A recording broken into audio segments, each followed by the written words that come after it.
Ahora sí, chicos, muy buenas tardes. Eh, Quisiera empezar esta reunión como indicamos ayer con una pequeña lluvia de ideas, unos 5 minutos que va a abarcar esa lluvia de ideas.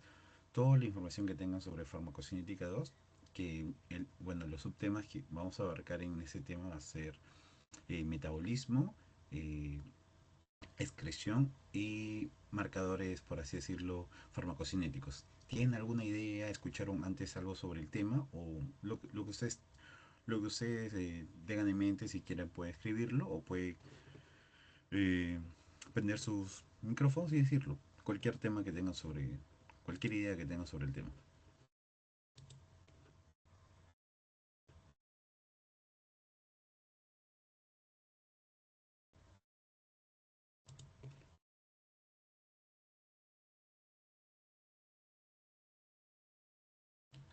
Quizás sobre... Exacto, muy bien, Carlos. Sobre los tips, que vamos a hablar bastante cuando toquemos el tema de metabolismo, sobre la gran familia de los CIPS o del citocromo 450, todo lo que abarca y cómo está involucrado nuestro cuerpo en ello, ¿no? ¿Para qué nos sirve en sí los CIPS y todo ello? ¿Alguien más escuchó algo? ¿O tiene en idea algún, alguna palabra, algún tema sobre el metabolismo de fármacos, excreción de fármacos quizás? ¿O tienen idea cómo es? ¿O algo que escucharon? ¿O lo que ustedes tienen idea?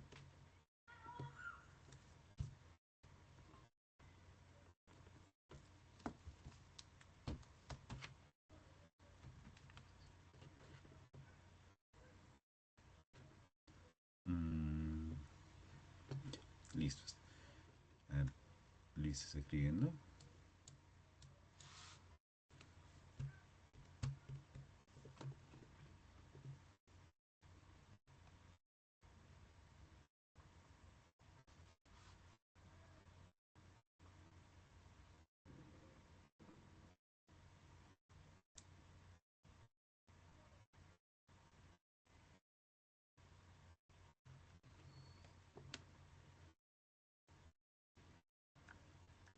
Como comentarles, para los que no pudieron entrar a la clase de ayer, el día de ayer hicimos lo que es absorción y distribución de fármacos.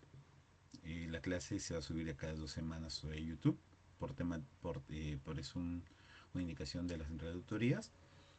Y bueno, la clase de hoy día lo van a poder ver, ¿no? Pero si quieren ver el video, de acá en 2 semanas recién se va a subir. Ujú. Muy bien, Luis. Sobre el hígado, que es el principal órgano metabolizador. Exacto, casi están todos los tips que comenta que Carlos dijo. Bueno, están en el hígado. No es el único órgano, pero es el que tiene mayor relevancia, ¿no? Y que vamos a ver cuando hayan patologías como cirrosis o hígado graso, ese tipo de enfermedades. Ya, ahora sí, gracias por su participación, chicos. Vamos a empezar sobre farmacocinética 2. Farmacocinética 2, que vamos a ver lo que es metabolismo y excreción. Está cargando un ratito. Ya listo. Cuando hablamos de metabolismo, tenemos que conocer un concepto importante que es el xenobiótico. ¿Y qué es el xenobiótico? Lo puse aquí. Es cualquier sustancia extraña al cuerpo que no es producida de forma natural. Por así decirlo, nosotros podemos tomar un medicamento que no es producida de forma natural en nuestro cuerpo.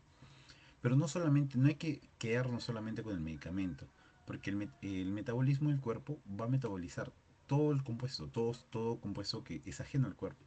Por ejemplo, cafeína, que es un estimulante, el plomo, que es un contaminante, y la nicotina, que es un tóxico. Todos esos compuestos o sustancias van a entrar en nuestro cuerpo, el cuerpo va a metabolizar. Pero Jesús, ¿qué es metabolizar? Bueno, ahora vamos con el otro concepto, que es metabolismo, que es un conjunto de reacciones, o sea, no es una reacción, son muchas reacciones que se dan en nuestro cuerpo, bioquímicas catalizadas por enzimas. ¿Qué significa catalizadas? Que aceleran el proceso. ¿Quiénes aceleran? Las enzimas. Transforman los fármacos en compuestos más polares. ¿Para qué convertirlos en compuestos polares? Para hacerlos más hidrosolubles. Al hacerlos más hidrosolubles van a ser más fácil transportados. ¿En dónde? A través de la orina y la bilis, que es el punto final a donde queremos llegar. Como dice el la conclusión final que dice facilitando la eliminación del organismo. Porque ¿qué es lo que queremos hacer con todo lo que entra en nuestro cuerpo? Los xenobióticos. Queremos que el cuerpo lo metabolice, lo convierta en una sustancia más polar, más hidrosoluble, para así poder excretarlo. Esa es la tarea, esa es la chamba del metabolismo, por así decirlo. Por eso que hay un cuadro que van a ver en su teoría, donde aquí el xenobiótico tiene tres características. Puede ser hidrosoluble, muy polar. Si es muy polar, va a poder viajar más rápidamente por la orina o por el bilis. Entonces se va a excretar de manera muy rápida. ¿Qué es lo que pasa si es hidrosoluble pero poco polar? Entonces tiene que pasar por otro proceso que es la conjugación. Una vez que pasa por la conjugación, recién se puede excretar. Y más adelante vamos a ver qué es conjugación, que es la fase 2 del metabolismo. Y luego el xenobiótico puede tener una tercera característica que es muy, por así decirlo, común en los fármacos, en los medicamentos, que es liposoluble. ¿Qué significa liposoluble? Bueno, ¿para qué nos sirve que sea liposoluble el medicamento? Para que se pueda adherir a través de las membranas, porque recuerden que las membranas tienen una característica lipofílica, entonces los medicamentos van a poder atravesar la membrana, por eso que tienen esa característica tan especial. ¿Qué pasa cuando el xenobiótico es liposoluble? Va a tener que pasar por la fase 1, puede tener la reacción de oxidación, reducción de hidrólisis, y luego la fase 2, para luego poder ser excretado. Y también, ¿qué pasa con lo que son poco biotransformables? Si recuerdan la clase de ayer, se recordarán que hay fármacos que tienen una fijación hística en la grasa y huesos, por ejemplo en los huesos las tetraciclinas, que no se van a degradar, o sea, son poco biotransformables y luego se retienen en el cuerpo. Y eso puede tener, por así decirlo, consecuencias muy, bueno, no fatales, pero sí consecuencias en las personas, ¿no? Mayormente en personas más vulnerables, porque en las personas sanas, no se va a sentir tantas esas consecuencias. Y bueno, es genobiótico, bueno, ya hablamos. ¿Alguien tiene alguna duda sobre el término o la fase de metabolismo, chicos? Para avanzar al siguiente PPT. Juan, disculpa, si me escuchas, ¿verdad? Sí, Tú mencionaste la bilis, ¿verdad? ¿O me equivoco o era otra sí. cosa? No, sí, Ah, también la ya, bilis. Sí.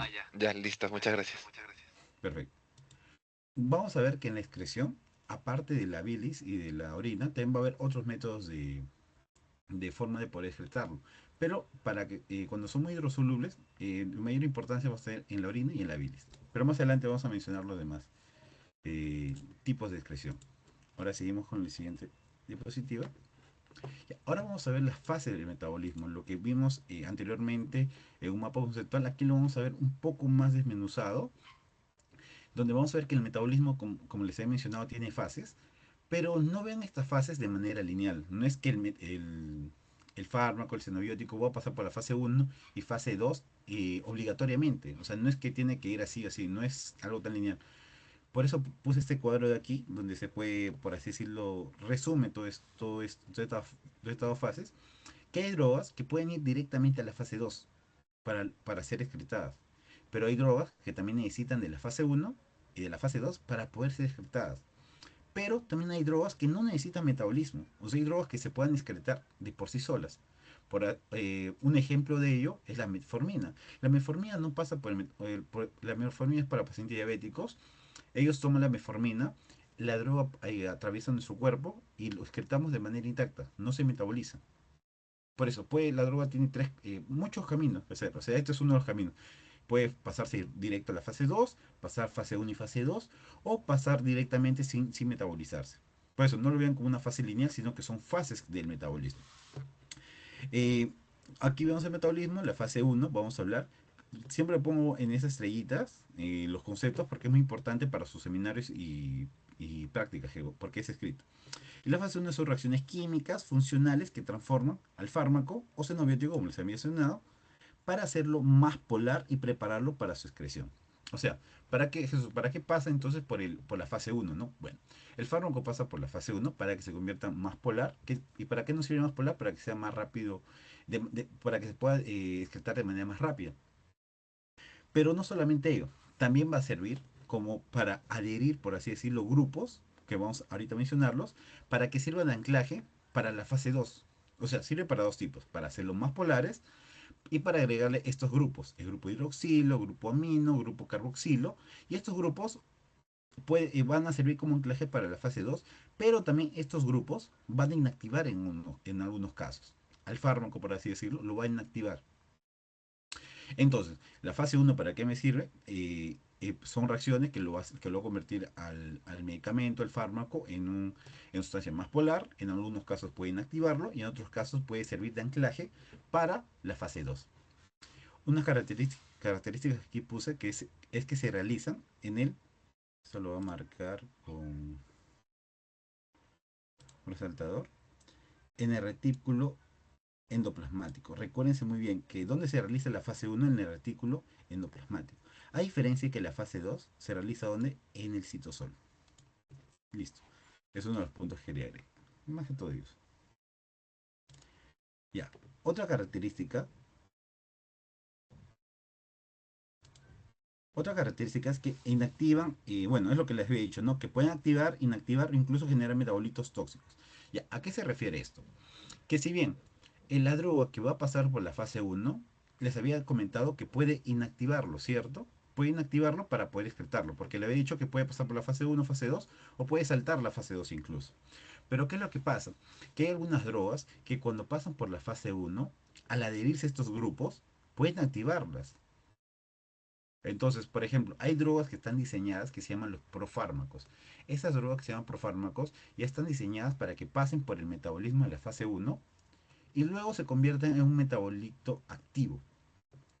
Van a ver que más adelante en diferentes fármacos que vamos a estudiar, siempre dice metabolito activo y te ponen el nombre del metabolito activo. Que a veces ese metabolito activo es el que causa el efecto, no el medicamento, sino su metabolito activo. Por eso, si no pasa por el metabolismo, tú tomas ese medicamento, no te va a hacer efecto. Tiene que pasar por la fase uno para que se pueda activar. Por eso acá dice, puede activar, inactivar o incluso generar metabolitos tóxicos. Y como les he mencionado, modifican la estructura. ¿Cuál es el punto final? Hacerlo más solubles. Y también se introducen estos grupos, ¿no? El grupo OH, amino o carboxilo. Este es un cuadrito que saqué de su teoría. Lo que sí les recomiendo es que aprendan, porque en los pasitos de seminario, más que todo de seminario, te preguntan, al menos dime tres reacciones de la fase uno o cuatro reacciones de la fase uno, cuatro reacciones de la fase 2. Traten de recordar siempre, al menos tres o cuatro siempre recuerden, porque son muchos de la fase uno. Y bueno, ahora pasamos a la fase 2. Una vez que pasa por la fase uno, pongamos en el caso de la droga BOC. Ya pasó por la fase uno, pasó por la reacción de oxidación, que es una de las reacciones de la fase uno. Ahora va a pasar hacia la fase 2. La fase 2, ¿qué es lo que va a hacer? En la fase 2 vamos a ver que hay conjugaciones, que son sustratos que se unen al fármaco o al metabolito, bueno, no fármaco, sino el metabolito que pasa de la fase uno a fase 2, o el fármaco que llegó directamente, como la droga A. ¿Se dan cuenta? La droga A llegó directamente a la conjugación. Puede ser que llegue la droga A o el metabolito B o C. ¿Qué es lo que pasa? Y a este metabolito se le adicionan mayormente grupos para hacerlo mucho más solubles, para hacerlo mucho más polares. Por veces, metabolismo de fase uno con una molécula endógena, como dice aquí, para hacerlo más hidrosoluble. ¿Para qué? ¿Cuál es el fin de acá de la fase 2? Terminarlo de hacerlo lo más hidrosoluble posible para que puedas excretarlo a través de la orina o bilis preferentemente. Entonces, ¿cuál es el punto más de la fase 2? Es convertirlo en una forma más polar adicionándole grupos. Por ejemplo, acá vamos a ver las reacciones como el glucuronidasión, acetilación, conjugación con glutatión y todos ellos. Recuérdense muy bien de la acetilación porque van a ver que hay bastantes polimorfismos en este caso, que más adelante vamos a explicar. Y recuerden que estas dos fases no pasa solamente en el hígado, pero sí es principalmente en el hígado, pero también donde en otros órganos como intestino, riñón, pulmón, adrenales, cerebro y piel. En todos estos órganos puede generarse metabolismo, preferentemente en el hígado, pero también desde que ingresa ya por así decirlo, al intestino, desde que está en el intestino ya puede generar se pueden metabolizar ciertos medicamentos, con estos casos. ¿Tienen alguna duda sobre esto, chicos? Ya que hay un ejemplo de la aspirina. La aspirina que pasa por la fase uno, donde se convierte en ácido salicílico, y luego en la fase 2 que ya se convierte como glucurónido. ¿Se dan cuenta? Cuando estaba en la aspirina por sí solo, cuando se convirtió en ácido salicílico después de la fase uno, se le cambió mayormente, se le agregó este grupo hidroxilo, el grupo OH, para hacerlo más polar. Y luego cuando pasó por la fase 2 ya no se llamó, ya no era ácido salicílico, se convirtió en un glucurónido. Se le adicionó ese grupo endógeno. ¿Para qué? Para hacerlo más endógeno, para poder excretarlo de mejor manera. ¿Alguna duda, chicos? ¿Alguna duda, chicos, sobre esa PPT? ¿Sobre la fase uno y la fase 2?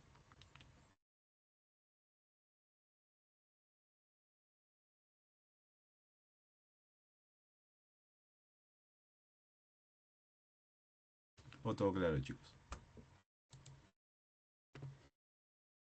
Cuando dice que suele introducir, en la fase uno suele introducir, exponer grupos funcionales, o sea, que se unen y se separan, O sea, ¿no? de cierta manera, en algunos medicamentos se le adiciona para, por ejemplo, el grupo OH, el grupo hidroxilo, se le adiciona para hacerlo más soluble a ese fármaco. Y en algunos casos, por así decirlo, en el caso del grupo amino y grupo carboxilo, se les coloca para hacer, por así decirlo, un punto de anclaje para que se puedan adicionar estos compuestos de la fase 2. O sea, en el OH, yo he visto mayormente para hacerlo más polar, y en el grupo carboxilo y en el grupo amino se le adiciona para que sea como un punto de anclaje, para que pueda adicionarle lo de la fase 2 y así todo el compuesto y hacerlo más hidrosoluble. Por eso que se puede agregar o también se le puede sacar en unos casos. ¿Todo claro, Javier? Sí, sí, gracias. Ya, perfecto. ¿Alguien más alguna duda, chicos, o todo claro hasta ahorita? Porque eso era bueno, tiene bastante información.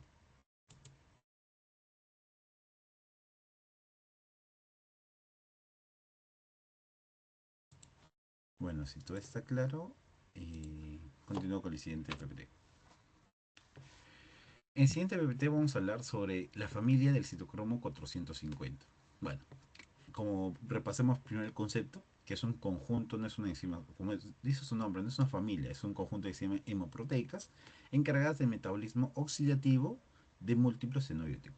Ya, con solo escuchar metabolismo oxidativo, recuérdense que esto tiene que ver bastante con la fase uno, porque recuérdense que en la fase uno las reacciones eran de oxidación, de desalquilación, todas esas reacciones que estaban en el cuadro, en ese cuadro grande.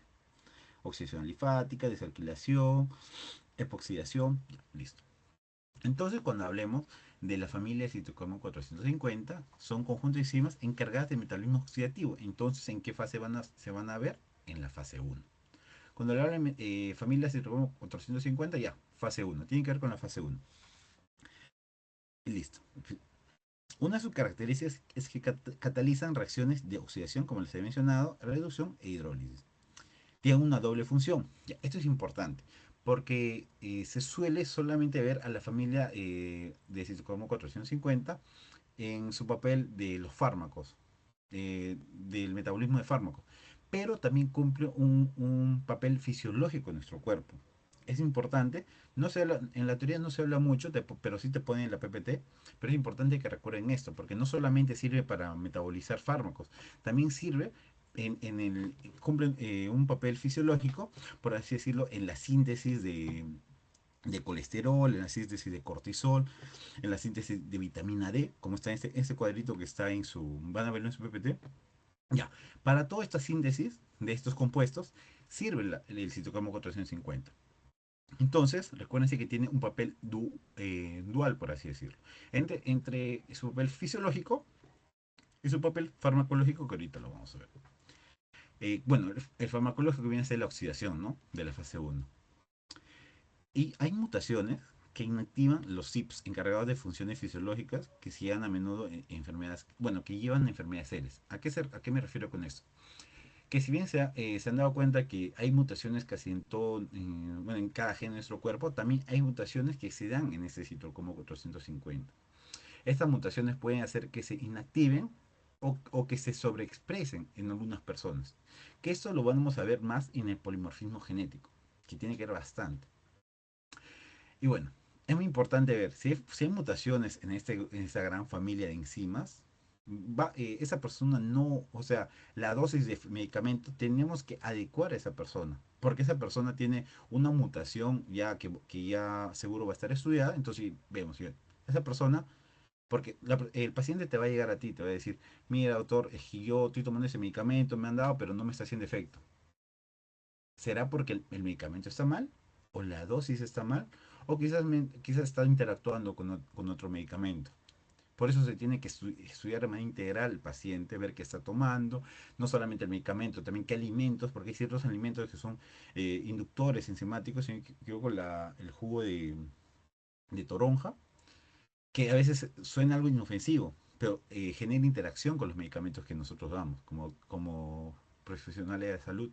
Entonces, es muy importante estudiar esto de la familia del Pseudomonas 450. También tienen que estudiar su nomenclatura, que van a ver que se llaman por los SIPs, las familias. Acá vemos la subfamilia y acá vemos la isoenzima, que es el número 4. Cuando ustedes vean ese asterisco con uno, ya, ustedes tienen que darse cuenta cuando ven un asterisco que hablamos de alelos. O sea que hay una mutación en ese SIP. Entonces vamos a verlo eso en el polimorfismo genético, que es en la siguiente PPT. Ya. Ahora vamos a ver las principales enzimas de la fase 1 y las principales enzimas de la fase 2. Como les había mencionado, chicos, si hablamos de los CIPs, o sea, del citocromo 450, que es importante en la oxidación, entonces tiene que estar en los principales enzimas de la fase 1. Y entre ellos es, por así decirlo, la familia importante. ¿Por qué? Porque hay más de 50 enzimas CIP diferentes en todos los humanos, pero solamente 12 CIP son los que nos importan. ¿Por qué? Porque son importantes para el metabolismo de los productos o de los sinobióticos. Entonces, como es importante, vamos a ver que hay interacciones o vamos a ver que hay mutaciones en esto, tenemos que estudiar muy bien estos 12. Pero no los 12, o sea, los 12 de por sí. Pero miren, si se ven el cuadro, este diagrama en torta, pueden ver que casi el 50%, ¿por qué se da? Por el CIP 3, 3A4, 3A4. Es muy importante ese CIP. Porque ese CIP 3A4 casi se da el 50-60% del metabolismo de los fármacos. Ustedes ven cuando estudien más adelante los fármacos, van a ver fármaco tal, ya, metabolismo por el CIP 3A4, CIP 3A4, casi la gran mayoría. Algunos tienen, puede ser por el CIP 2D6, CIP 2C19, que estos mayormente, como está aquí escrito, presentan bastante polimorfismos genéticos. O sea, van a ver el CYP2D6 que va a tener asterisco 1, que es un metabolizador rápido. El asterisco 2, metabolizador lento. Ya. Es muy importante. Recuérdense de estos tres, porque siempre lo van a ver. Casi todos los fármacos que van a estudiar lo van a ver. El CYP3A4, el CYP2D6 y el CYP2C19. El CYP2D6 y 2C19 para mutaciones, y el CYP3A4 que lo van a ver en casi todos los fármacos. Y aquí hay una pequeña imagen que se puede ver cómo es del intestino delgado. Desde el intestino delgado hay CYP3A4. O sea, no solamente está en el hígado, también está en el intestino. Porque ese CYP3A4 va a pasar por el proceso de la oxidación o va a oxidar al fármaco. Y este fármaco luego va a pasar a la vena porta y de la vena porta se va a dirigir hacia el hígado. Una vez que se dirige al hígado, también va a pasar por el proceso de oxidación. O sea, la fase 1 no solamente que va a pasar una vez y sale, también puede pasar, como acá pueden ver, del intestino sale el fármaco y luego llega hacia el hígado y también volver a procesarse. O el fármaco que no se procesó en el intestino pasan a la vena porta y tienen que pasar sí o sí por el hígado. Entonces sí o sí van a tener que pasar por la fase 1. Listo. Y luego tenemos las principales enzimas de la fase 2, que ya habíamos visto los procesos. Ahora vamos a ver qué enzimas. Por ejemplo, de la fase 1, los CYPs, o la familia de citocromo 450. Y ahora de la fase 2, vamos a ver qué es el UDP, glucuronosiltransferasa, las sulfotransferasas, el N-acetiltransferasas. Aquí puse una característica de cada uno. La reacción, bueno, mayormente todos los procesos se van a dar por esta enzima, las UGTs. Y cuando vean ustedes bastante de polimorfismos genéticos, se van a ver en los NATs. ¿De qué se encargan los NAT? de acetilar, o sea, se encarga de acetilar los metabolitos que pasan de la fase uno o que llegan directamente a la fase 2 lo van a acetilar. ¿Y qué medicamentos? Aquí vamos a ver la isoniazida, la hidralazina y las sulfonamidas. Sulfonamidas es un antibiótico y la isoniazida es también un antituberculoso, muy importante, porque se dan cuenta que en Perú es un país de tuberculosos, tenemos bastantes tuberculosos. Entonces, va a haber una mayor, por así decirlo, probabilidad de que haya más personas con este polimorfismo, con esta alteración genética, que van a tomar la isoniazida y no le va a hacer efecto. Está tomando todo el esquema, su esquema de rifampicina y isoniazida, pero se da cuenta que la tuberculosis sigue persistente, no está haciendo efecto, o lo peor aún, puede llegar a mutar esa tuberculosis y puede convertirse en tuberculosis multiresistente. Entonces es muy importante estudiar bien a los pacientes tuberculosos para ver si tienen esta alteración genética y para poder dosificar la dosis, porque no todos los pacientes van a tener la misma dosis. Hay unos pacientes que tienen que dosificar o cambiar el esquema, por así decirlo. Y listo, chicos. ¿Alguna duda sobre la familia de citocromo 450? ¿O de la fase uno, la fase 2, la nomenclatura, las características?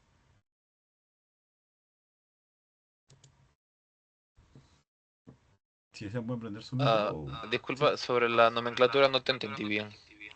Ah, listo. En la nomenclatura, en la teoría te van a poner así un poco más detallado, pero siempre va a empezar por los CIPs, que viene a ser el, por así decirlo, el prefijo de la familia de citocromo 450. Va a empezar, el número 3 significa la familia. Por eso que en algunos casos hay CIP2, empieza con CIP1219, CIP26. Ya, el 2 significa qué tipo de familia vamos a trabajar. La subfamilia se ve con la letra. En este caso es la A, pero también puede haber la D y la C. Y cuando vemos la 4, viene a ser la isoenzima que se va a trabajar. Por ejemplo, puede haber CYP3A4 o puede haber CYP3A5 también, que es muy conocido. Por ejemplo, acá el 50% está entre el CYP3A4 y el CYP3A5. Eso significa la isoenzima con la que se está trabajando. Y luego el asterisco, solamente el asterisco se va a ver cuando haya una alteración, una mutación genética en esa persona. Normalmente siempre se va a ver CYP3A4, pero algunas personas tienen el CYP3A4 asterisco 1, asterisco 2.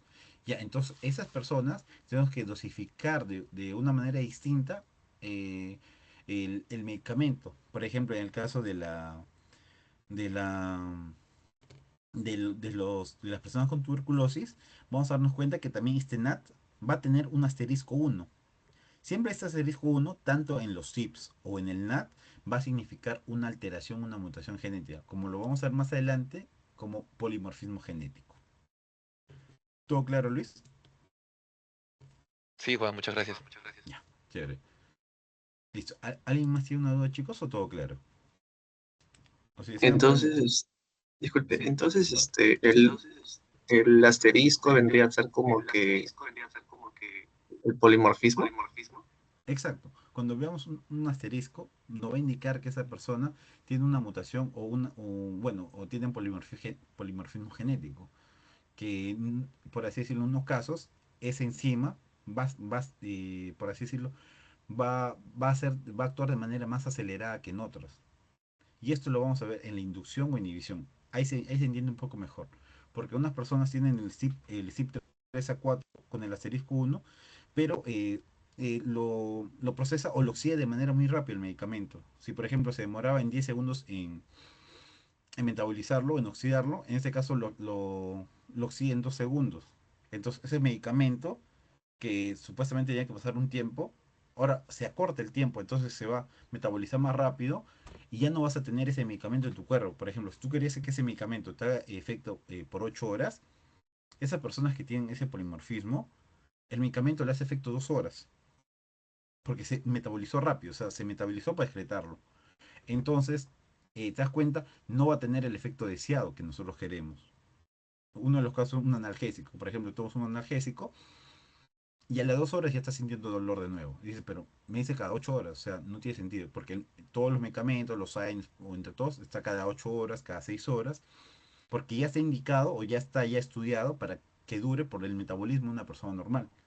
Pero cuando hay asteriscos, tenemos que tener más cuidado con esa persona porque no está, o puede metabolizarlo rápido o metabolizarlo de manera lenta. Entonces, ¿qué significa manera lenta? Que si, por ejemplo, me hacía efecto, tomaba un analgésico y me hacía efecto por 8 horas, por 16 horas, o por, claro, por 16 horas, no va a tener dolor.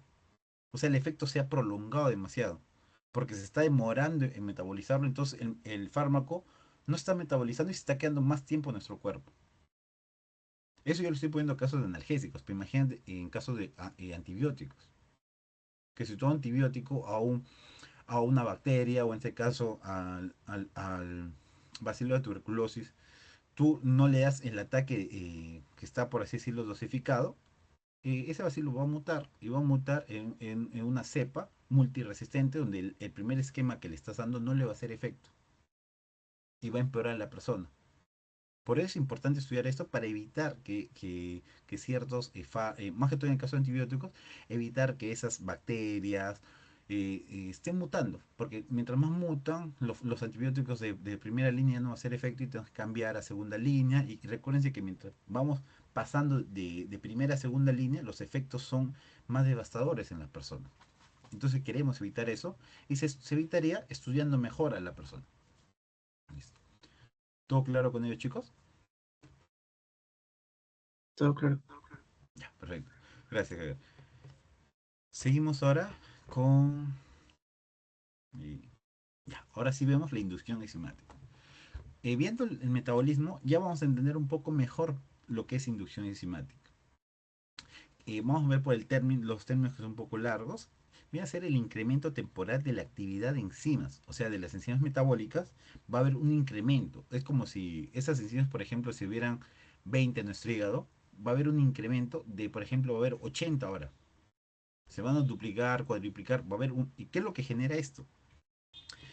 Eh, que, por así decirlo, pero ese aumento no se da así normalmente, o sea, ese aumento de las enzimas, de la oxidación o transferasas, no se va a generar así solo, sino que va a haber un inductor, un medicamento, puede ser un medicamento, o como les he mencionado, algo tan inofensivo que nosotros vemos como el jugo de toronja, va a generar que se induzca. O sea, ¿qué significa esto? Que va a llegar hasta el núcleo de la célula, y va, por así decirlo, aumentar la transcripción de estas enzimas.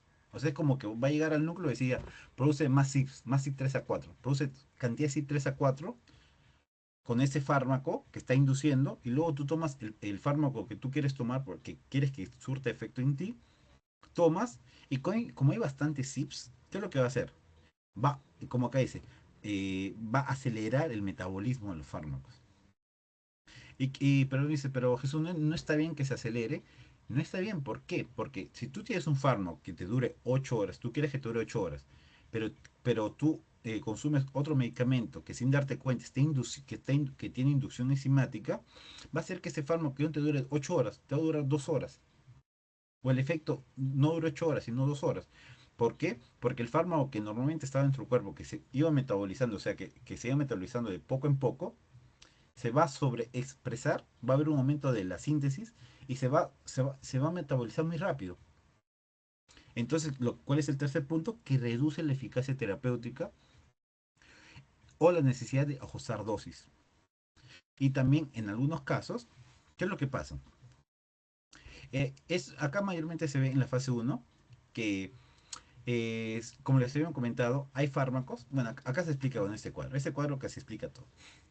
Hay fármacos, por así decirlo, que son fármacos activos, que mientras están en la sangre, por así decirlo, dan el efecto deseado. ¿Qué pasa cuando se metaboliza? Se convierte en sustancia polar y se excreta. Aquí ya no tiene efecto los fármacos activos normales. Pasa al metabolismo, se convierte en metabolitos inactivos y se excretan. Pero ¿qué pasa con los profármacos? Hay medicamentos, como les he mencionado, que tienen que pasar por el metabolismo para que puedan generar el metabolito activo. Ese metabolito activo es el que va a generar el efecto. No este profármaco, sino el metabolito que se produce luego del metabolismo. Entonces, ¿qué pasa si yo aumento el metabolismo por otro? por un inductor. ¿Qué va a pasar? Que el metabolismo se va a aumentar. Entonces, todo este profármaco que iba, o sea, este profármaco que iba a pasar de poco en poco para que se active, se va a activar de porrazo. Entonces, vas a tener en esos medicamentos que son profármacos un aumento del tiempo de la intensidad y también un aumento de ese efecto tóxico. Por ejemplo, si tú tomas un medicamento activo, que va a ser que ese medicamento es, por así decirlo, va a generar el efecto deseado de manera directa, tú tomas un inductor, va a bajar la eficacia, va a bajar o el tiempo de acción del efecto, ¿no? Pero si tú consumes un profármaco y hay inducción, lo que vas a generar es que aumentas la intensidad del efecto. Pero no solamente puedes aumentar la intensidad, sino que puedes llegar a su efecto tóxico. Por eso es muy importante estudiar qué medicamentos pueden ser inductores enzimáticos. No todos los medicamentos son inductores enzimáticos, pero hay algunos medicamentos o xenobióticos que son inductores, como les he mencionado, y pueden generar dos respuestas. O uno, reducir aquí como flechas, en flechitas les puse, puede reducir el efecto del fármaco activo, o en el caso de los profármacos, puede aumentar el efecto de su metabolito activo, hasta llegar a su efecto tóxico. Porque igual al final todo se va a excretar al final. Y me dice, pero Jesús, ¿cómo es que se genera? ¿No? Ya me hablaste de todo ello, pero ¿cómo es que el inductor llega y genera la transcripción? Bueno, esto es por los receptores nucleares que tiene. Hay receptores nucleares que llegan y hacen que el inductor pase al núcleo y luego aumente la expresión de esas enzimas, de proteínas que son las enzimas. Pero también no solamente es el único camino, acá le puse un cuadrito, que también puede ser estabilizando al RNA, que no va a llegar directamente al núcleo, sino va a estabilizar al RNA para que siga produciendo para que siga sintetizando esas proteínas.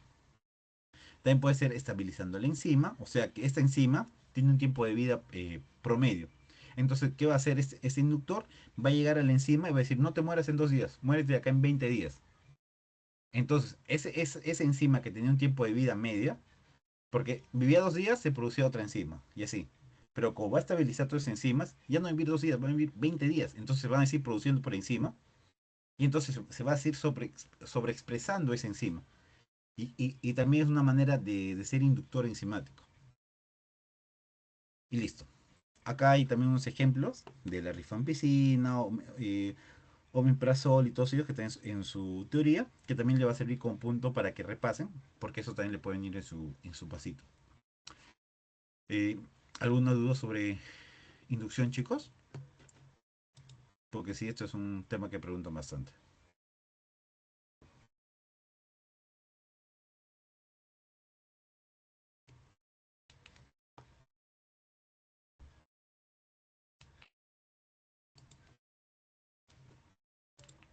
¿O todo claro, chicos?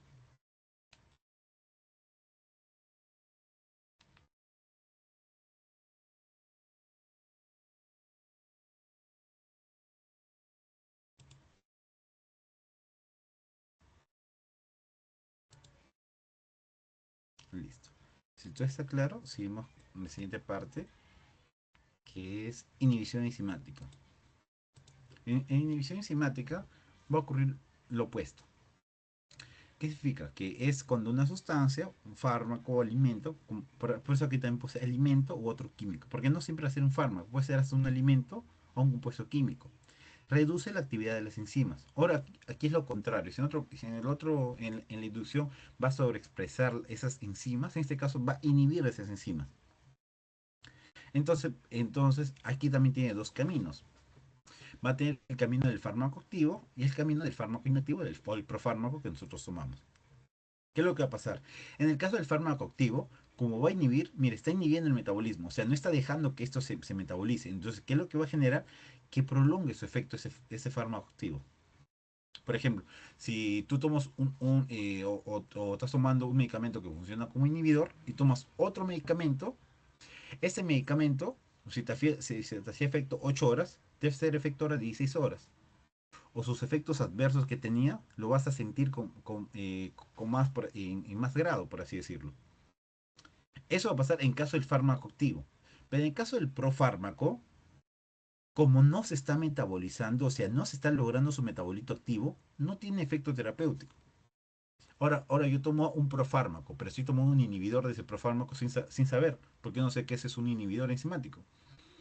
Tomo el profármaco, pero no me hace efecto. Digo, ¿pero por qué? Si yo estoy tomando ese medicamento, pero en primer lugar yo no sé qué es un profármaco. Yo estoy como una persona normal, ¿no? Se toma el medicamento, no le hace efecto. Dice, ¿pero por qué no me hace efecto? Otro medicamento y no le hace efecto. Y no le va a hacer efecto porque no se está metabolizando, no se está logrando este metabolito activo que se requiere para que logre el efecto deseado.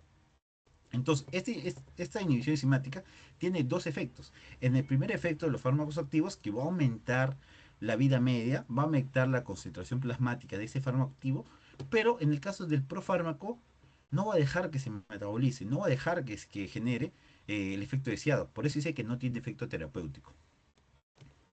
Ven que es contrario a lo que es la inducción enzimática. En la inducción enzimática también tenemos dos caminos, el camino del fármaco activo y el camino del fármaco inactivo.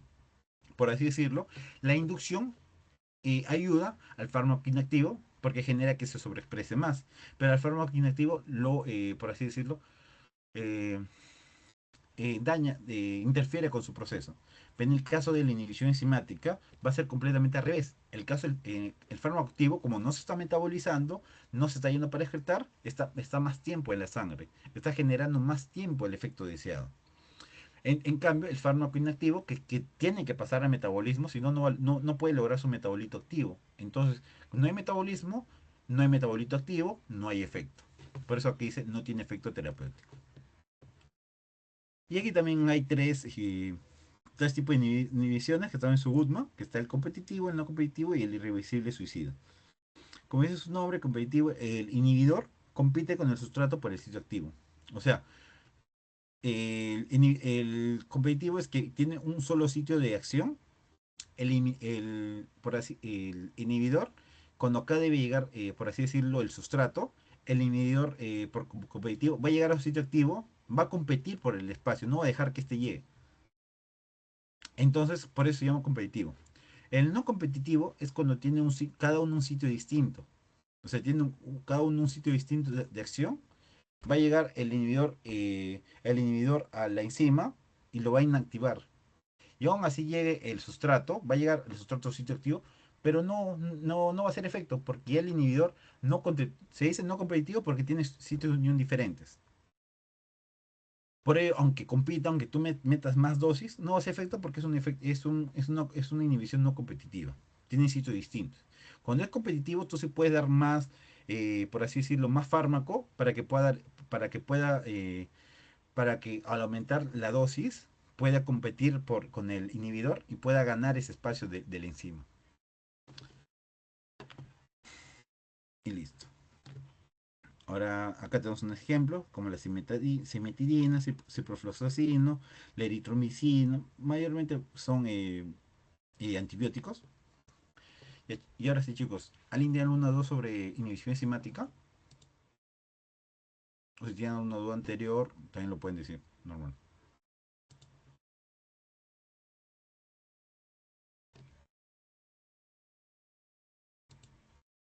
Disculpe, ¿podrías volver a explicar el tipo de inhibición irreversible o suicida? Ya.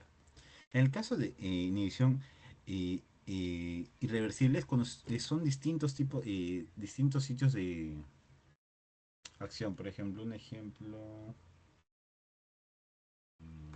¿Dónde por acá tengo?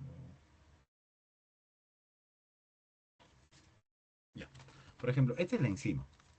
De por sí decirlo, cada lado viene a ser un sitio de unión. Si en el no competitivo va a llegar acá el inhibidor, se va a llegar a su sitio de acción y el sustrato va a ir al otro sitio de acción y ya no va a poder hacer efecto o sea, la enzima no le va a poder hacer efecto en el sustrato porque el inhibidor ya lo inhibió. Entonces el inhibidor ya inhibió a la enzima. Entonces, como ya lo inhibió, ya no puede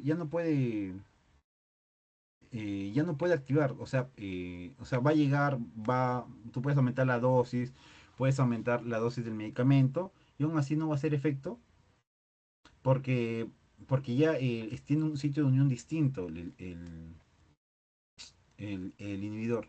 A comparación cuando era competitivo, que es solamente un sitio de unión, y los dos podían competir. Podía llegar el inhibidor y podía llegar el, el sustrato.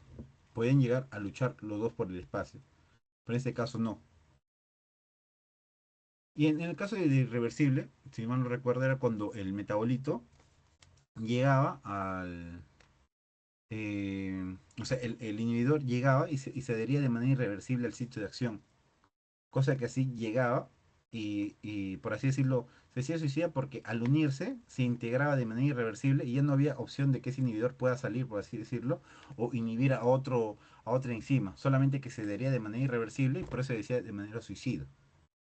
Y aún así llegue, tú aumentes las dosis, porque también un solo sitio de acción, tú aumentes las dosis, como en el caso competitivo del fármaco, tú aumentes las dosis, no va a llegar porque está unido de una manera irreversible. A diferencia de manera competitiva, que si se unía el inhibidor y tú aumentabas la dosis del fármaco, puede llegar a desplazarlo. En el caso de irreversible no, porque es de manera suicida. Se une de manera tan irreversible que ya no tiene otro uso que quedarse con la enzima. O sea, ya ese inductor es como que un kamikaze llega, se mata y se une y no permite que nadie más se une. Por eso se dice irreversible, que es parecido al competitivo, pero solamente que el competitivo sí puede ser reversible si aumentas la dosis, a comparación de irreversible que no, que una vez que se une irreversiblemente ya no puede hacer nada, por así decirlo, con ese enzima. ¿Todo claro, Luis? Todo claro, muchas gracias. Ya, perfecto. Entonces, si sigamos con el siguiente PPT, que viene a ser el... Ya, ahora sí vamos a hablar de polimorfismo genético. Y acá vamos a hablar también como empezamos siempre, con su concepto, que es la presencia de variaciones genéticas frecuentes en la población. O sea, va a haber, o sea, en toda la población se va a dar, no en todo, sino que es muy frecuente esta variación genética que afecta la función de enzimas metabolizadoras. No solamente va a ser las enzimas del CYP, también van a ser las enzimas de la fase 2, como en el caso acá van a ver del NAT2, que es un acetilador. Es muy común, sí, en la familia de los CYPs, pero no es todo. No son todos los polimorfismos. ¿Qué es lo que puede generar este polimorfismo genético? Puede aumentar la vida media del fármaco afectado. O también puede elevar la concentración plasmática, lo que va a generar un mayor riesgo de efectos adversos o toxicidad. Porque recuérdense que todos los medicamentos que nosotros ingerimos, no solamente si nosotros aumentamos la dosis, va a generarnos un mayor efecto deseado, porque como les comenté ayer, todos los medicamentos tienen un techo farmacológico. Que lo que sí nos puede aumentar son los efectos adversos. Que eso es lo que siempre se trata de evitar con los fármacos. Siempre trata de cambiarse de fármacos por los efectos adversos que puede generar. Y estos efectos adversos en ciertas personas que tienen un polimorfismo acelerado puede generar que genere un efecto más prolongado y también genere un efecto adverso más fuerte en esa persona. Acá puse ejemplo 3 zips y un NAT. Esto es zip 2 de 6 que van a ver estos asteriscos muy conocidos y que eso van a indicarnos que son metabolizadores pobres, intermedios y ultra rápidos. Es como si fuera un inductor. Puede actuar como un inductor o como un inhibidor. Por ejemplo, si es un metabolizador lento, es como que va a tener que el fármaco, para que pase por el CYP, se va a metabolizar de manera muy lenta. Ustedes cuando ven el CYP con ese asterisco, ya va a metabolizar de manera muy lenta. En cambio, cuando vean con un asterisco, que es el 17, que es el ultra rápido, va a pasar el medicamento, va a llegar el fármaco y lo metaboliza de manera rápida. Pasa uno, pasa dos, pasa tres, y así todo el fármaco que está aquí se va a metabolizar de manera rápida. Entonces el efecto va a ser muy corto, o no es el efecto que tú quieres.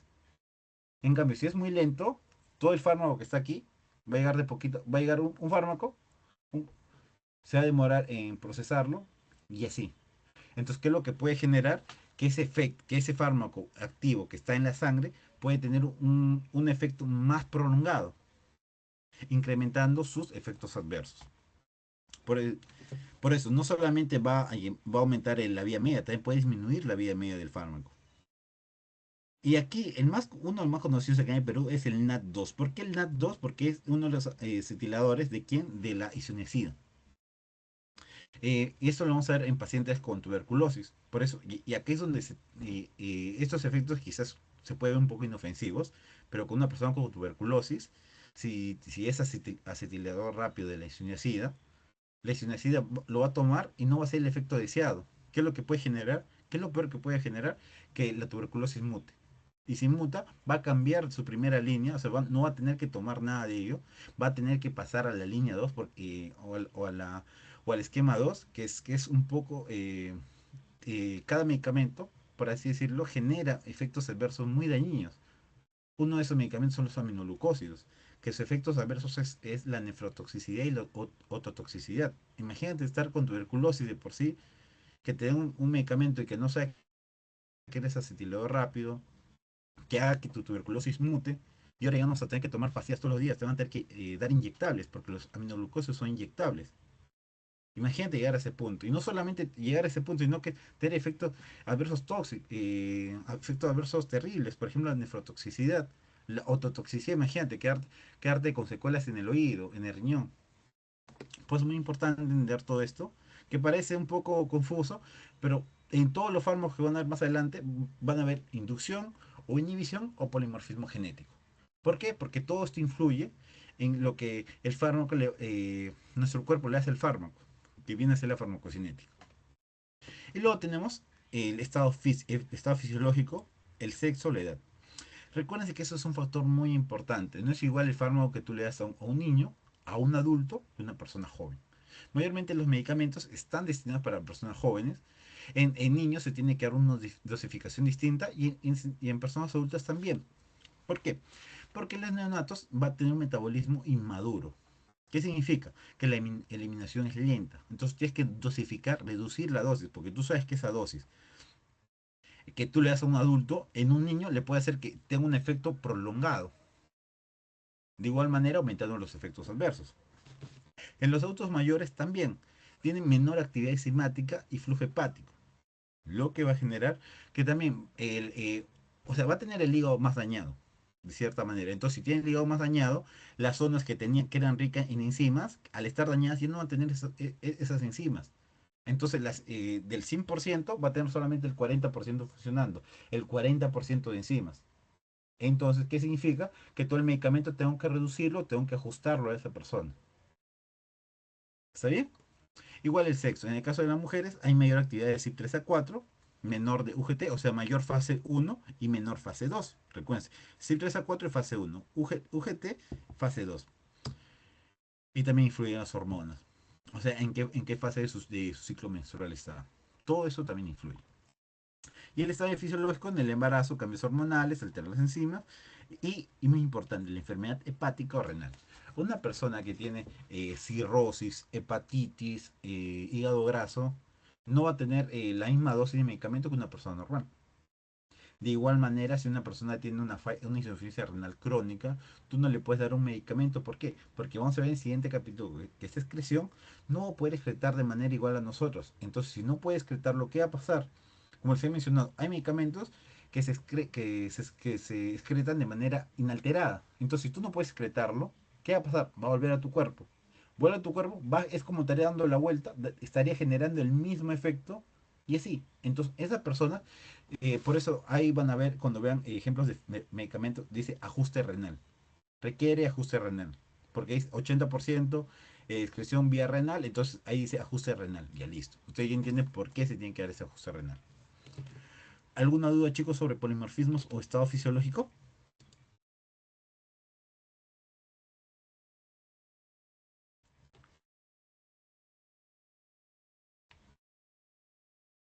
¿O todo claro, chicos? Todo bien por ahora. Ya, Juan listo, Jesús, chicos. ¿Sí? creo que hablaste en polimorfismo genético sobre metabolismo rápido y lento, ¿verdad? Sí. Con respecto a los asteriscos. Ujú. ¿Lo puedes volver a explicar, por favor? Sí, no hay problema. Y como en el caso del polimorfismo genético, pues, como ya habíamos mencionado en la inducción y inhibición, traten de verlo así, que en polimorfismo genético, ciertas personas pueden tener una enzima que ya no, que por así decirlo, sea muy rápida, por así decirlo, véanlo al CIP como muy, por así decirlo, muy, que tenga ¿cómo lo explicaría? O sea, un zip que trabaje de mejor manera, que trabaje de manera muy acelerada. Que el zip, a eso sería metabolizadores rápidos. Que el medicamento va a llegar y se va a metabolizar en 2 segundos. Pasa al toque. Pasa, se metaboliza así, pa. Y todo el medicamento que aquí está se va a metabolizar de manera rápida, porque no es un zip, son cantidad de zips. Entonces todo el medicamento va a pasar de manera rápida. Y entonces el tiempo de duración o el tiempo de efecto que tenías de ese medicamento, que era 8 horas, solo te va a durar 2 horas. Y tú dices, pucha, me tomo un analgésico, ya a las 2 horas me está doliendo de nuevo. Digo, pero ¿por qué si toma esto? Acá me dice que debo tomar cada 8 horas. ¿Por qué me está doliendo en 2 horas o más? Y ahí te das cuenta que tú te eres un metabolizador rápido. Entonces tú cuando eres un metabolizador rápido, ocurren estas acciones. ¿Qué pasa cuando tú eres un metabolizador muy lento? Cambia el papel. Imagínate que todo esto, todo por acá arriba, está el medicamento en la sangre. Y acá está el zip. Va a llegar el zip, un pedazo de medicamento o una sección, y va a demorarse 5 horas en pasar solamente esta parte. Entonces, ¿qué es lo que genera? Como se está metabolizando muy lento, todo el medicamento que está de manera activa va a tener un efecto más prolongado. El mismo ejemplo con un analgésico. Tú tomas un analgésico y de lo que te debía durar 8 horas, estás tranquilamente 16 horas sin dolor. Y a las 16 horas te viene el dolor y dices, pucha, ¿qué tanto me ha hecho efecto? ¿Tanto duró el efecto en mi cuerpo? No es normal. Porque el medicamento está hecho para que te dure 8 horas. Por ejemplo, un claro ejemplo es el dolor de muelas. Porque sabes que el dolor de muelas es un dolor constante. Tomas el medicamento, te hace efecto 8 horas y luego vuelve casi después de 8 horas, 6 horas aproximadamente. Pero tú tomas, por ejemplo, un medicamento, tú no te has ido a curar tu diente, no te has sacado nada y 16 horas estuviste sin dolor. Y tú dices, ¿qué fue? O sea, ¿por qué duró como 16 horas o el doble de lo que debía durar? Y ahí te das cuenta que tú tienes un metabolismo rápido. Pero esto tiene que darse cuenta siempre y cuando no hayan tomado un inhibidor o un inductor. Porque si ustedes han tomado otros medicamentos, ese medicamento puede ser que esté induciendo o inhibiendo. Por eso, ese polimorfismo genético se tiene que ver cuando se estén tomando medicamentos por sí solos, por así decirlo, para que puedas estudiarlos y ver si tú eres un metabolizador rápido o un metabolizador lento. ¿Y cómo te das cuenta de eso? Cuando tú veas en los CIPs los asteriscos. En el CYP4 es un metabolizador pobre, en el CYP10 un metabolizador intermedio y en el 17 un ultra rápido. Por eso les digo que es muy importante ver si la persona es un metabolizador rápido o muy lento. Y luego, el otro ejemplo son los NAT, porque esto es en la fase 1. Todos los CIPs estamos viendo la fase 1. En cambio, el NAT, ¿dónde se va a ver? En la fase 2, que es en la fase de la conjugación. ¿Todo claro, Carlos? ¿O alguna parte sí faltó? En- Entonces los números con los estadísticos nos dan como una señal de cuál es pobre, intermedio y ultra rápido. Exacto. Mayormente Ah, te ok. ponen el asterisco y te dicen, ya, el asterisco 6 son los ultra rápidos. O si de por sí solamente te ponen el asterisco, tienes que buscar si es lento o rápido o también te puedes aprender, ¿no? Si cuál es el rap, qué números son los rápidos, cuáles son los lentos. Y así Ok, ya te das cuenta. listo, gracias. Ya, listo chicos. Entonces, gracias Carlos, ahora seguimos. Ahora seguimos con lo que es excreción.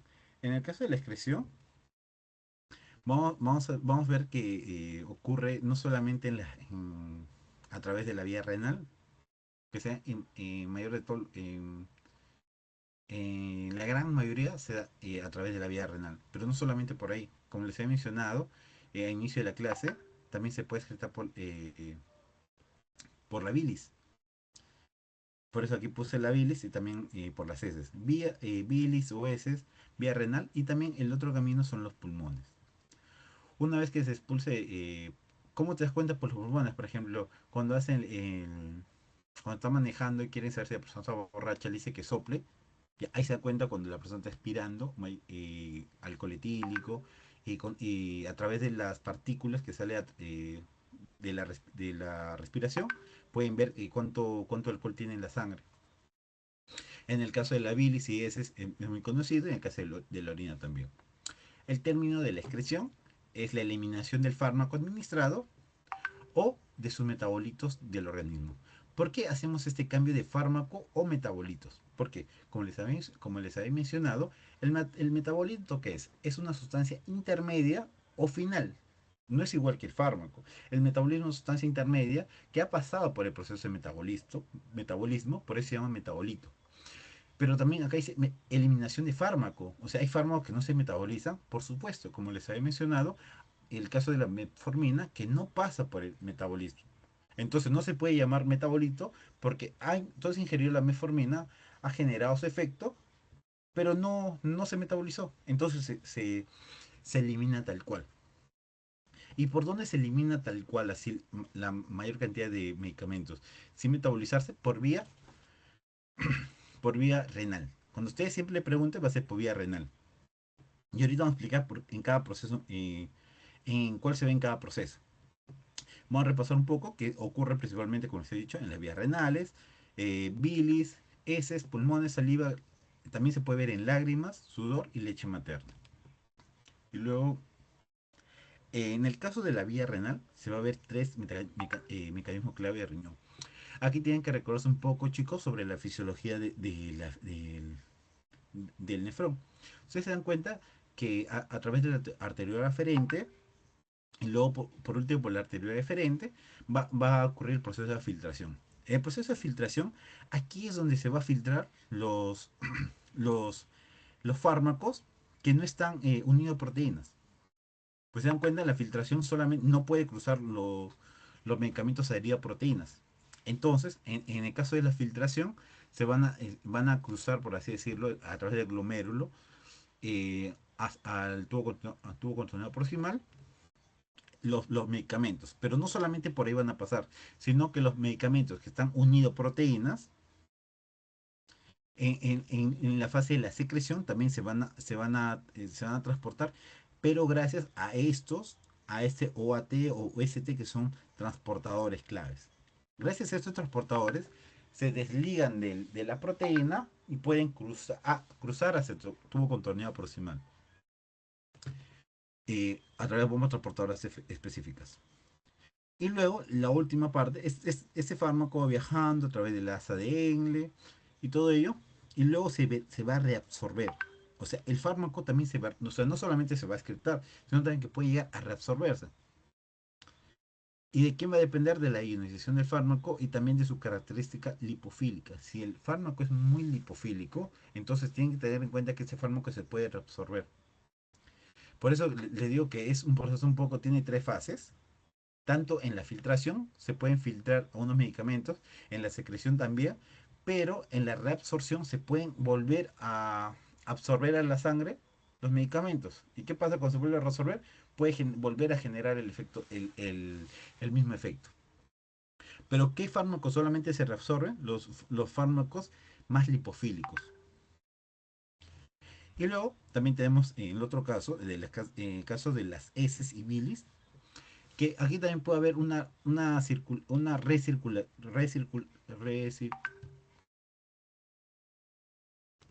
eh, res- ya. Pueden volver a la circulación de nuevo, igual que en la reabsorción. ¿Cómo se da esto? A través de la bilis. No es por la heces, sino por las bilis. Tienen que recordarse que aquí también se eliminan los fármacos no absorbidos o los metabolitos conjugados, como los glucurónidos o los sulfatos. La excreción biliar, esto es lo importante, ocurre contra una gradiente, o sea, no se excreta de manera, por así decirlo, de mayor a menor gradiente, sino contra la gradiente, gracias a los transportadores como el BCRP o MRP2. Muy importante recordar esos transportadores, al igual que los transportadores del... estos reportadores es muy importante recordar, al igual que estos reportadores. Puede ser pregunta de sus pasitos que puedan ir. Y luego, en el caso de la bilis puede haber concentraciones muy altas de los medicamentos, casi, mire, casi de 20, 500 veces más altas. O sea, en la bilis está el medicamento de una manera muy concentrada. Y algunas sustancias eliminadas por bilis pueden sufrir circulación enterohepática, que prolonga su acción. O sea, que a través de la bilis se puede expulsar, pero a través de mientras se va pasando por el duodeno y el león, se puede reabsorber. O sea, ese medicamento que se quiere excretar en primer lugar por la bilis, se puede reabsorber para luego volver a llegar a la circulación sanguínea y generar el efecto deseado. Entonces, como se dan cuenta, en caso de la orina y en caso de la bilis puede haber una recirculación. Entonces, es muy importante que estudien eso porque hay medicamentos que pueden sufrir esta circulación interhepática que pueden prolongar su efecto. Y bueno, es muy importante los puntos. En el caso de los pulmones ya lo he mencionado, que se eliminan fármacos volátiles como anestésicos, en el caso del alcohol. Y depende de la presión parcial del fármaco y la ventilación pulmonar. Si la persona está hiperventilando, entonces va a expulsar más alcohol que una persona que está ventilando normal. ¿Algunas dudas sobre excreción, chicos? Por mi parte, todo claro, Juan. Ya. Gracias, Luis. En lo de Entonces, bilis, sí, dijiste que tenemos dímelo. que tener en cuenta un punto, lo que resaltaste. Eso no escuché bien. Es que puede sufrir la circulación interhepática. O sea, si en la bilis los fármacos se pueden acumular en la bilis, de la bilis se va a excretar hacia el duodeno para pasar al intestino grueso. Pero recuérdense que el duodeno y un ilión es un órgano muy vascularizado. Entonces, al intentar nosotros excretarlo, también se puede volver a reabsorber ese medicamento. Nosotros buscamos secretarlo, pero se puede absorber. Entonces, ¿esto que genera? Que el medicamento puede volver a la circulación sanguínea, es como estarías inyectándote de nuevo el medicamento y estás prolongando su acción. Es muy importante ver medicamentos que tienen... eh, hay ciertos antibióticos que se excretan bastante o que se adhieren bastante a la bilis. Y esto puede generar para afecciones en la bilis o también, pero tienes que darte cuenta que esos medicamentos que se expulsan por la bilis se pueden reabsorber, entonces pueden tener un efecto prolongado. Si los otros antibióticos que no tienen mucha excreción por la bilis tienen un efecto de 8 horas, ten en cuenta que las personas que tienen bastante, bueno, los antibióticos que se excretan bastante por la bilis pueden tener un efecto más prolongado de lo deseado. Ok, ¿Todo claro, Carlos? gracias. Ya, listo, chicos. Entonces seguimos con el segundo punto, que son los parámetros farmacocinéticos. Uno de estos parámetros farmacocinéticos, que son parámetros que van a ver también en los medicamentos, yo creo que los dos más importantes es la biodisponibilidad y la cinética de eliminación. ¿Qué significa esto? Que la cinética de eliminación significa que cómo se va a eliminar el fármaco o la tasa de eliminación del fármaco a través del tiempo y depende de la dosis, por así decirlo. En el orden cero, va a pasar el tiempo y tú vas a aumentar, por así decirlo, tú estás consumiendo un fármaco o el alcohol, por así decirlo. Mientras más vas tomando, eh, la tasa de eliminación también aumenta. O sea, mientras más ingieras ese medicamento, como en el caso del etanol, que es el alcohol, la fenitoína, mientras más tomes, más vas a eliminar. Es de orden cero. Se elimina, se elimina, se elimina. O sea, tú vas a tomar más eliminas. Mientras más tomes, más eliminas. Pero en el caso del orden uno no. La fracción va a llegar a un punto donde se va a convertir en una fracción constante.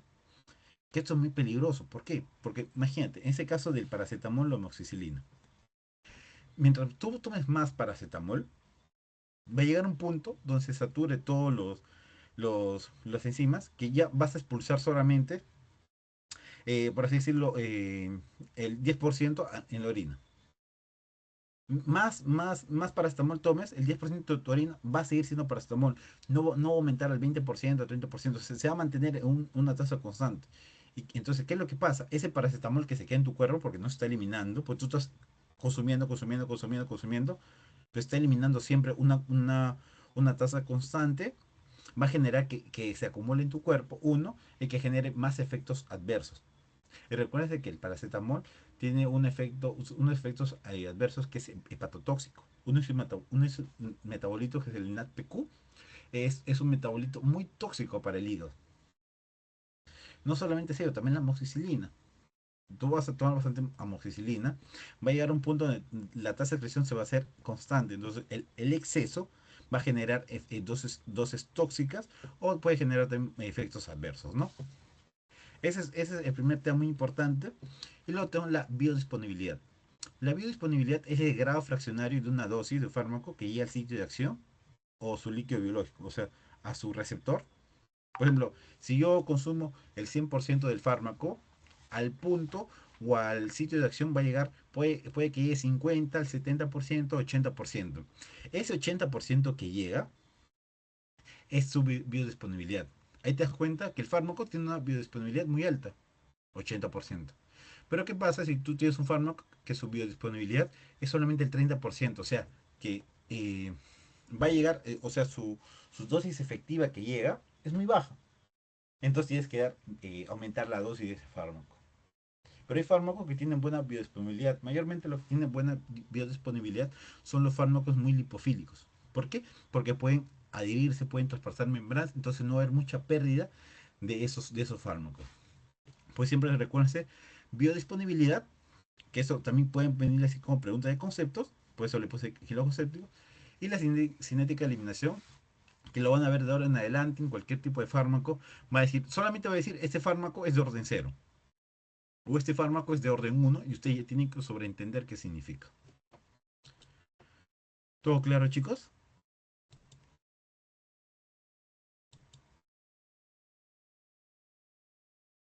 Con la biodisponibilidad, el orden cero, orden uno, ¿todo claro? ¿O alguna duda con alguno de esos puntos? Todo claro. Gracias, Luis. Entonces, seguimos con los siguientes puntos, que esto ya es lo último ya. Sí, esto es lo último. Vamos a ver la semivida, tiempo de vida media, que van a verlo bastante cuando hablen de farmacocinética de cada fármaco, que es el tiempo que tarda la concentración plasmática del fármaco en reducirse 50%. O sea, cuando ustedes vean el tiempo de vida media, es cuando ya entonces ese tiempo es el que tarda que la concentración plasmática ya 50%. O sea, en 3 horas, si el tiempo de vida media es 3 horas, en 3 horas ya el fármaco está al 50% en la sangre. O sea, ya llegó ya a la mitad. Ya. A eso se refiere con tiempo de vida medio. Y acá puse una imagen donde se puede entender, ¿no? Momento en que el medicamento ha perdido la mitad de su concentración máxima. Y luego tenemos el volumen de distribución, que es el volumen teórico que relaciona la cantidad total de fármaco en el organismo con la concentración en el plasma. O sea, mayormente es el volumen o sea, que se relaciona con la cantidad total con la concentración de plasma. Indica qué tan extensamente se distribuye el fármaco en tejidos. O sea, que tendría que cuando tú tomes, si tiene un volumen de distribución alto, o sea, que el fármaco puede llegar a, a distribuirse de mejor manera si tiene un volumen de distribución alto. Porque si tú tomas y tiene un volumen de distribución muy bajo, o sea, ese fármaco no se está distribuyendo de buena manera. Entonces tienes que aumentar la dosis o dosificarlo si tú quieres que haga efecto más rápido, ¿no? Si tú quieres si tú tienes un paciente que quieres que le haga efecto ya, entonces tú sabes que ese medicamento tiene un volumen de distribución bajo, entonces tú tratas de aumentar la dosis para que tenga un volumen de dosis más alto. El área bajo, el ABC o el área bajo la curva es el parámetro farmacocinético que indica la cantidad total de fármaco que alcanza la circulación cinética. Es como todo esto es lo que abarca, o sea, todo esto es el trabajo del medicamento. Cuando usted ve en la curva, es todo lo que generó el medicamento en el cuerpo. 32 de concentración máxima, que es la concentración más alta de medicamento en la sangre. Ustedes cuando ven la concentración máxima es lo máximo que llegó a concentrarse el medicamento en la sangre. Y la concentración mínima de igual manera. Y el aclaramiento o clearance, que seguro lo han visto en fisiología, que es el volumen del plasma del que se elimina completamente el fármaco por unidad de tiempo. Por así decirlo, lo que es el volumen de 30 mililitros de plasma que se elimina completamente el fármaco por unidad de tiempo. Listo. Aquí tienen su fórmula y cuando quieren ver el clearance de diferentes órganos, solamente se suma. O sea, del hígado, por acá, porque si es por el hígado, va a ser por la vía biliar, si es por el riñón, va a ser por la vía eh, de la orina, y también puede ser el clearance del aire, porque se suma de los distintos tipos o por las distintas vías que se va a eliminar el fármaco. Y listo, chicos. Esto sería el día PPT. ¿Alguna duda con esta PPT o con alguna PPT anterior? ¿O todo claro?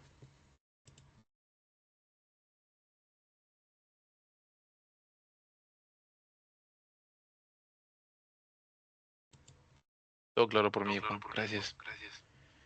Ya listo, chicos. Ahora voy a dejar de grabar. Voy a tener la grabación.